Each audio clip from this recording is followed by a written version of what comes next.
Le crépuscule recouvrait Oslo d'une couche de mélancolie alors qu'Astrid se tenait près du lit d'hôpital de son père. Le docteur Harald, philanthrope reconnu, respirait faiblement, ses yeux fermés mais son visage paisible. La pièce était remplie du bourdonnement des machines médicales, rythmant les derniers moments de sa vie. Astrid sentait son cœur se briser à chaque souffle difficile de son père. Elle serra sa main, espérant qu'il puisse sentir sa présence réconfortante une dernière fois. Quelques heures après, le silence assourdissant de la pièce annonça la fin. Le docteur Harald était parti, emportant avec lui une partie de l'âme d'Astrid. Elle resta là, immobile, les larmes coulant silencieusement sur ses joues. L'homme qui avait été son pilier, son guide et son inspiration n'était plus. La douleur de cette perte était insupportable, mais ce n'était que le début de son calvaire. Les jours suivants furent une épreuve. Les beaux-parents d'Astrid, Inge et Liv, commencèrent à la traiter avec une froideur glaciale. Inge, un homme au visage sévère et aux manières rigides, ne cachait pas son mépris. Un soir, alors qu'Astrid tentait de discuter avec eux dans le salon familial, il déclara abruptement, « Maintenant que Harald est parti, nous devons faire des changements. Tu n'es plus nécessaire ici, Astrid. » Liv, qui avait toujours été plus subtile dans ses cruautés, ajouta avec un sourire forcé, « Tu comprends, n'est-ce pas ? Nous devons penser à l'avenir de la famille. » Astrid sentit le poids de leurs paroles s'abattre sur elle, la laissant sans voix. Elle n'était plus la bienvenue dans ce qui avait été son foyer. Sindre, son mari, ne tarda pas à suivre les traces de ses parents. S'il avait autrefois été un homme aimant, les influences de sa famille avaient terni son jugement. Un matin, alors qu'Astrid tentait de trouver un semblant de normalité en préparant le petit déjeuner, Sindre entra dans la cuisine, son visage marqué par une détermination froide. « Astrid, nous devons parler, » commença-t-il, évitant son regard. Elle savait que quelque chose de grave se préparait. « Je pense que nous devrions divorcer. Ce n'est plus possible entre nous. » Les mots résonnèrent dans l'esprit d'Astrid comme un coup de tonnerre. « Divorcer ? Mais, pourquoi ? Nous avons traversé tant de choses ensemble, Sindre. Comment peux-tu dire cela maintenant ? » Sa voix tremblait, une combinaison de choc et de douleur. « Mes parents pensent que c'est pour le mieux. Et honnêtement, je suis d'accord avec eux, » répondit-il, impassible. « Ton père était la raison principale pour laquelle nous étions ensemble. Maintenant qu'il n'est plus là, il est temps de tourner la page. » Astrid sentit son monde s'effondrer. En quelques jours, elle avait perdu non seulement son père, mais également son mari et sa famille. Elle se retrouva seule, dévastée par cette cascade d'événements. La maison, qui avait autrefois résonné de rires et de conversations chaleureuses, était désormais un tombeau de souvenirs douloureux. Ces nuits devinrent des batailles contre l'insomnie, peuplées de pensées sombres et de questionnements incessants. Comment avait-elle pu en arriver là ? Que avait-elle fait pour mériter une telle trahison ? Les visages sévères d'Inge et Liv, le regard détaché de Sindre, tout cela la hantait. Pourtant, malgré la souffrance, une petite voix intérieure commençait à murmurer des mots d'espoir. Astrid savait qu'elle ne pouvait pas se laisser consumer par la douleur. Elle devait trouver un moyen de se reconstruire, de prouver à elle-même et au monde qu'elle était plus forte que les circonstances qui l'accablaient. C'est ainsi qu'elle se résolut à prendre une décision cruciale, se relever des cendres de son passé et chercher un nouveau chemin, un chemin où elle pourrait honorer la mémoire de son père et retrouver sa propre dignité. Astrid se tenait devant la petite clinique locale, ses yeux bleus empreints de détermination malgré la douleur toujours présente de la perte de son père et de l'abandon de ceux qu'elle avait autrefois considérés comme sa famille.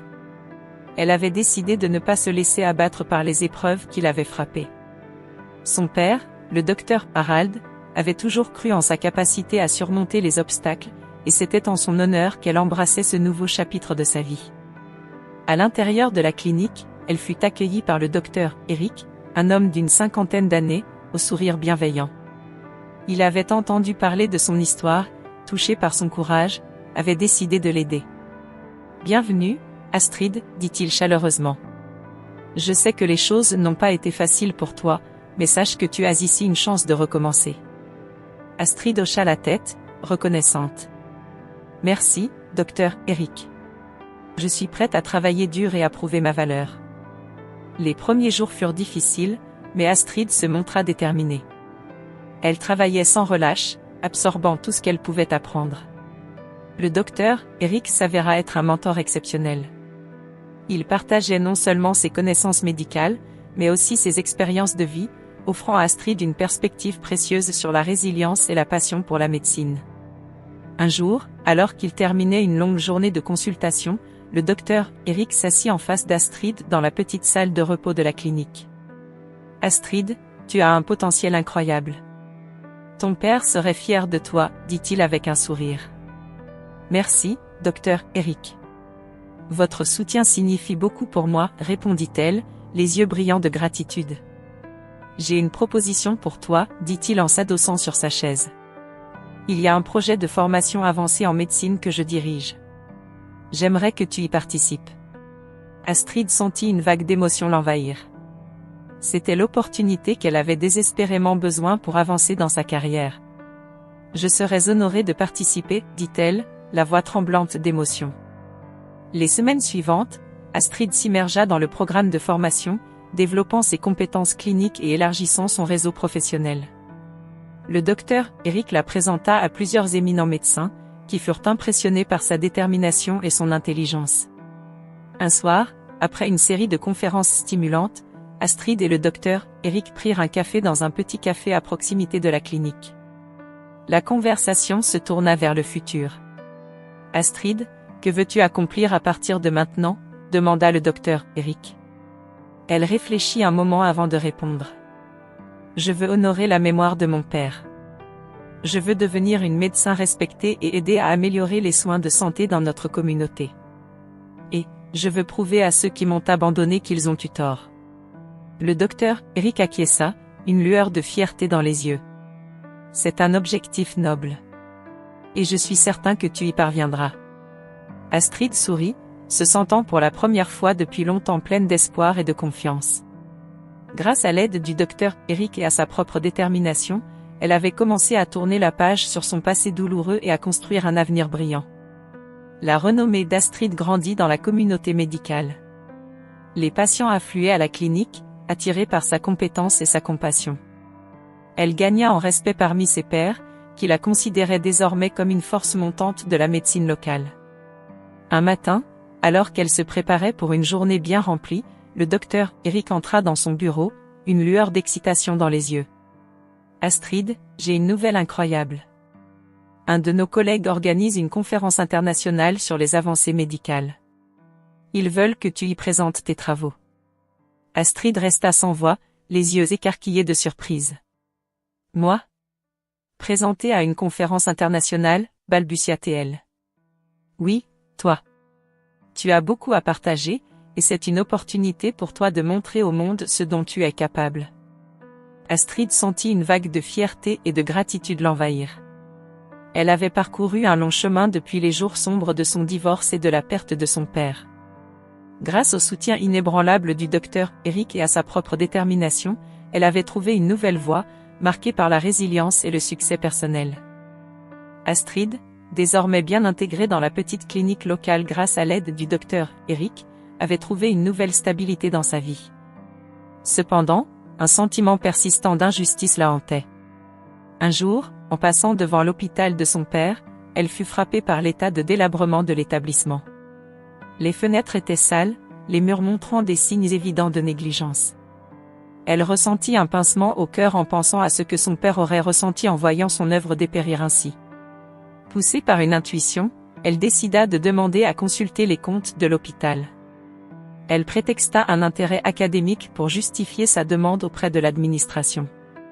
À sa grande surprise, on lui accorda l'accès sans trop de résistance, probablement parce que personne ne s'attendait à ce qu'elle trouve quoi que ce soit de suspect. Pendant des semaines, Astrid se plongea dans des montagnes de documents financiers. Les chiffres étaient déroutants au début, mais grâce au conseil du docteur Eric, elle apprit rapidement à repérer les anomalies. Ce qu'elle découvrit la glaça. De grosses sommes d'argent avaient été détournées par Sindre et ses parents, Ingélive. Les fonds destinés à l'entretien et au développement de l'hôpital étaient siphonnés vers des comptes personnels, laissant l'établissement se dégrader. Un soir, alors qu'elle avait passé des heures à compulser les relevés bancaires, le docteur Eric entra dans son bureau, portant 2 tasses de café. « Tu sembles épuisé, Astrid, dit-il en posant une tasse devant elle. Que as-tu trouvé? Astrid leva les yeux, c'est très marqué par la fatigue mais illuminé par la détermination. C'est pire que ce que je pensais, Eric. Ils ont volé des millions. Cet argent aurait dû servir à soigner des patients, à acheter du matériel médical. Ils ont trahi la mémoire de mon père. Le docteur, Eric s'assit en face d'elle, écoutant attentivement. Que comptes-tu faire? Astrid serra les poings, ses yeux étincelants de colère. Je vais les dénoncer. Ils ne peuvent pas s'en tirer comme ça. Le soutien d'Eric fut inébranlable. Je suis à tes côtés, quoi qu'il arrive. Mais sois prudente. Ces gens sont capables de tout. Armée de preuves irréfutables, Astrid prit rendez-vous avec un avocat spécialisé dans les affaires de fraude. Elle savait que cette bataille serait longue et difficile, mais elle était prête à tout pour rétablir l'honneur de son père et sauver l'hôpital. Elle passa des nuits blanches à peaufiner son dossier, à s'assurer que chaque détail était irréprochable. Quelques jours plus tard, elle se rendit à l'hôpital pour confronter Sindre. Elle le trouva dans son bureau, absorbé par ses propres affaires. En la voyant, il afficha une expression de surprise mêlée d'agacement. « Que fais-tu ici, Astrid ?» Elle lui jeta un regard glacé et déposa un épais dossier sur son bureau. « Tu sais très bien pourquoi je suis là, Sindre. J'ai découvert ce que toi et tes parents avaient fait. Tout est là-dedans. Des preuves solides de vos détournements de fonds. » Sindre se figea, son visage se décomposant à mesure qu'il feuilletait les documents. « Tu n'as aucune idée de ce que tu fais, balbutia-t-il, tentant de reprendre contenance. Astrid ne sia pas, au contraire, je sais exactement ce que je fais. Je vais sauver cet hôpital, et je vais te faire payer pour ce que tu as fait. En quittant le bureau, elle sentit un poids se soulever de ses épaules. La route serait encore longue, mais pour la première fois depuis longtemps, elle se sentait en paix avec elle-même. Elle allait rendre justice à son père et redonner à l'hôpital sa grandeur d'autrefois. Astrid se tenait devant l'imposante façade de l'hôpital que son père avait fondé, déterminée à restaurer l'honneur de sa famille. Les menaces et les tentatives d'intimidation de la part d'Inge et Liv n'avaient fait que renforcer sa résolution. Ces derniers jours, elle avait reçu plusieurs appels anonymes, des messages cryptiques la mettant en garde de ne pas aller trop loin dans son enquête. Cependant, Astrid refusait de se laisser intimider. Elle savait que la justice devait être rendue pour son père et pour tous les patients qui dépendaient de cet hôpital. Un matin, alors qu'elle traversait le hall de l'hôpital, elle aperçut une figure familière. C'était le docteur Eric, son mentor, qui l'attendait avec un sourire rassurant. « Astrid, comment te sens-tu aujourd'hui ?» demanda-t-il en posant une main réconfortante sur son épaule. « Déterminée, répondit-elle fermement. « Ils ne peuvent pas m'arrêter. Nous devons continuer à avancer. » Le docteur, Eric hocha la tête avec approbation. « Nous avons tous foi en toi. Sache que tu n'es pas seul dans cette bataille. » À ce moment-là, plusieurs anciens collègues de son père, des médecins et des infirmières qui avaient travaillé sous la direction du docteur Harald, s'approchèrent d'elle. Ils exprimèrent leur soutien et leur désir de l'aider à restaurer l'hôpital. Certains d'entre eux avaient même proposé de travailler bénévolement jusqu'à ce que la situation financière se stabilise. « Nous avons tous été touchés par la générosité de ton père, dit l'une des infirmières. Il a toujours mis les patients avant tout. Nous voulons t'aider à perpétuer son héritage. » Émue par ce soutien inattendu, Astrid sentit une nouvelle vague de détermination l'envahir. Avec l'aide de ses alliés, elle commença à mobiliser des fonds et des ressources pour la reconstruction de l'hôpital. Elle organisa des levées de fonds, des galas de charité et sollicita des dons auprès de la communauté. Les résultats furent au-delà de ses espérances. Un soir, alors qu'elle travaillait tard dans son bureau, elle reçut un appel. C'était Inge. « Tu crois vraiment que tu peux nous arrêter, Astrid ?» Sa voix était froide et menaçante. « Nous avons des moyens bien au-delà de ton imagination. Abandonne cette folie avant qu'il ne soit trop tard. » Astrid prit une profonde inspiration avant de répondre. « Je ne reculerai pas, Inge. Ce que vous avez fait est impardonnable. Je vais restaurer cet hôpital et rendre justice à mon père. » Inge éclata de rire, un rire sans joie. « Tu es plus naïve que je ne le pensais. » « Très bien, fais ce que tu veux, mais sache que tu joues avec le feu.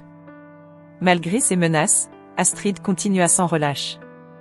La communauté, touchée par son dévouement et sa persévérance, redoubla d'efforts pour l'aider. Les dons affluèrent, et bientôt, les travaux de rénovation commencèrent. Les salles autrefois délabrées furent restaurées, les équipements médicaux modernes furent installés, et l'hôpital commença à reprendre vie. Un jour, alors qu'elle supervisait les travaux, un ancien collègue de son père s'approcha d'elle avec une proposition. « Astrid, il y a quelque chose que nous pouvons faire pour honorer vraiment la mémoire de ton père, dit-il.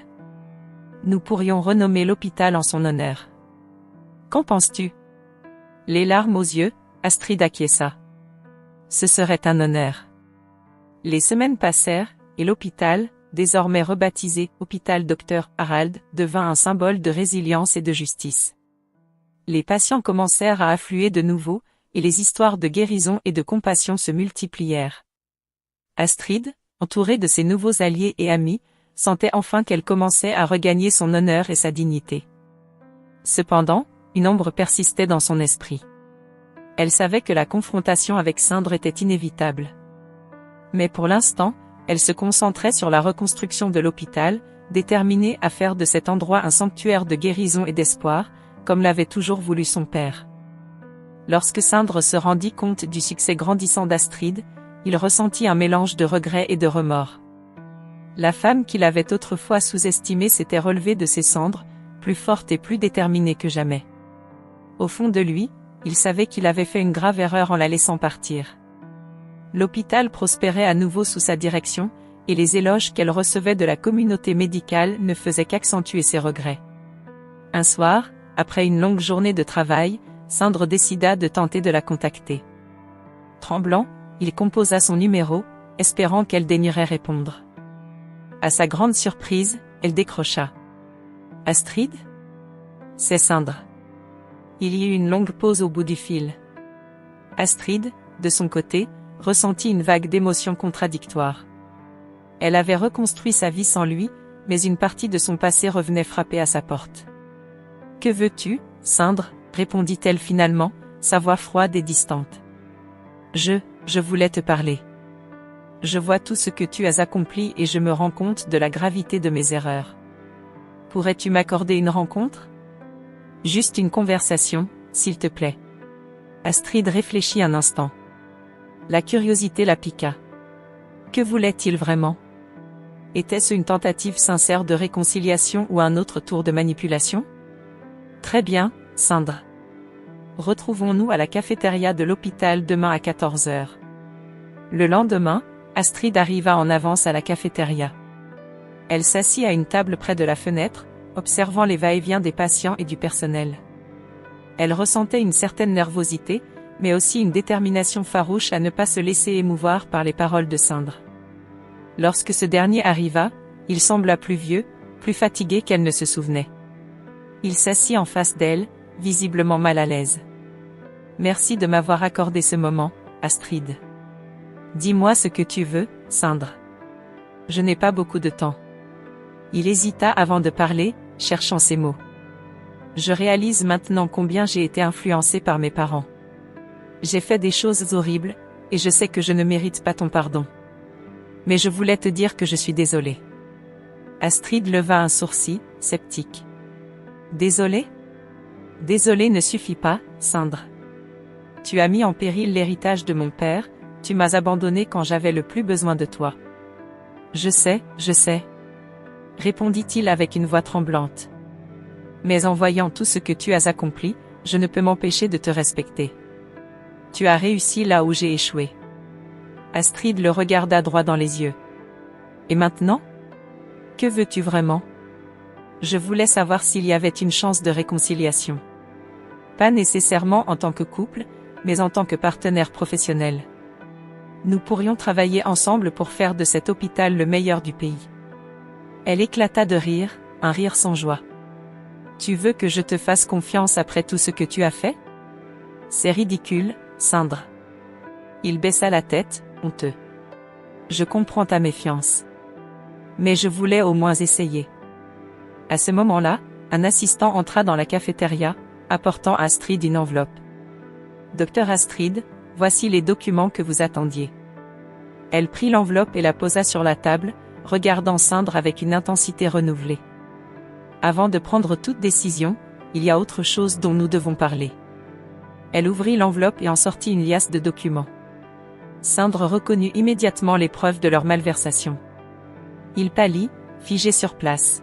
« Comment as-tu » commença-t-il, mais Astrid l'interrompit. « Ce n'est pas important comment j'ai obtenu ces documents. Ce qui est important, c'est ce que je vais en faire. » Sandre la regarda, réalisant l'ampleur de ses erreurs et la détermination inflexible d'Astrid. « Astrid, je... » « Non, Sandre. Il est trop tard pour des excuses. Trop tard pour des réconciliations. Ces documents sont ma garantie que tu ne pourras plus jamais nuire à cet hôpital ou à moi. » Elle se leva, laissant Sandre seule avec ses pensées et ses regrets. Astrid savait que la route serait encore longue, mais elle était prête à affronter tous les obstacles, forte de sa résilience et de son courage retrouvé. Tenait dans ses mains tremblantes mais déterminées, se figea sur place. Les documents exposaient en détail les malversations financières qu'il avait commises aux côtés de ses parents. Chaque page était une preuve irréfutable de leur culpabilité, une accumulation de trahisons et de mensonges qui, à ce moment précis, semblait peser des tonnes sur ses épaules. « Comment as-tu pu faire ça, Sandre » demanda Astrid, sa voix trahissant une colère froide mais maîtrisée. « Cet hôpital était le rêve de mon père, et tu l'as réduit en cendres pour ton propre profit. » Sandre, bouche bée, ne pouvait que balbutier quelques mots de défense. « Astrid, je ne savais pas que ça irait si loin. Mes parents ? Ils m'ont influencé. » « Ne te cache pas derrière eux, » répliqua Astrid sèchement. « Tu as pris tes propres décisions. Tu as choisi de trahir la confiance de mon père, de ta femme, et de toute la communauté qui comptait sur cet hôpital. » La pièce était chargée d'une tension presque palpable. Sandre, réalisant l'ampleur de ses actions, sentit un profond regret l'envahir. Mais il était trop tard pour les excuses, les dommages étaient faits, et Astrid n'était plus la femme vulnérable et brisée qu'il avait laissée derrière lui. « Je vais remettre ces preuves à la police et à la presse, » déclara Astrid avec une détermination inébranlable. « Tu répondras de tes actes, ainsi que tes parents. »« Non, attends » s'écria Sandre, tentant désespérément de la retenir. « Il doit y avoir une autre manière. Nous pouvons trouver un arrangement, je suis prêt à tout pour réparer mes erreurs. »« Il n'y a rien à réparer entre nous, Sandre, » répondit-elle, le regard dur. « Ce que tu as détruit ne peut pas être reconstruit par de simples mots ou promesses. La justice doit être rendue pour que l'hôpital puisse renaître de ses cendres et honorer la mémoire de mon père. » Sans un autre mot, Astrid tourna les talons et quitta la pièce, laissant Sandre dans un état de désarroi total. Elle se dirigea directement vers le poste de police, où elle fut reçue par l'inspecteur Hansen. « Inspecteur, j'ai des preuves de fraude et de détournement de fonds concernant l'hôpital de mon père. Mon ex-mari et ses parents sont les responsables, » déclara-t-elle en posant le dossier sur le bureau de l'inspecteur. L'inspecteur Hansen parcourut rapidement les documents, ses sourcils se fronçant en signe de concentration. « Ce sont des preuves solides, mademoiselle.